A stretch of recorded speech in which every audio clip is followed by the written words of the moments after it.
योद्धा दारूबंदी लढ्याचा महेश पवार संघर्ष आणि चिकाटीचं दुसरं नाव। 1974 साली यवतमाळ जिल्ह्यात जन्मलेल्या महेश यांनी हीच कर्मभूमी निवडली। M.Com B.Ed झाल्यानंतर सहज नोकरी मिळाली असती, मुलं आणि परिवाराचं जीवन सुखात गेलं असतं, पण त्यांनी यवतमाळला व्यसनाधीनतेतून बाहेर काढण्यासाठी संघर्षाची वाट निवडली। दारूच्या आहारी गेलेल्या वडिलांमुळे उभ्या कुटुंबाची राख रांगोळी झाली। दारूमुळे आईने स्वतःला जाळल्याच्या वेदना आजही त्यांच्या मनात घर करून आहे। यवतमाळ जिल्ह्यात दारूमुळे उद्ध्वस्त झालेल्या हजारो परिवारांच्या याच व्यथा। मग या व्यसनाधीनतेच्या विरोधात लढा देण्याचा निर्धार पक्का झाला आणि महेश पवार दुःख तुडवत निखाऱ्यांच्या वाटेवर निघाले।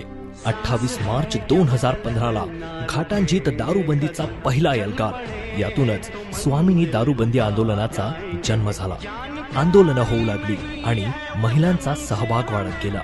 आज यवतमाळ जिल्ह्यातील लाखांच्या घरात महिला, पुरुष आणि युवक दारूबंदीच्या लढाईचे शिपाई आहेत। पुरुषांनी तयार केलेली व्यसनाधीनतेची समस्या महिलांनीच का सोडवावी, म्हणून महेश पवार सारखा युवक महिलांच्या दारूबंदी आंदोलनाचं यशस्वी नेतृत्व करतोय। महेश यांच्या लढ्याला आता साथ हवी ती तुम्हा सर्वांची।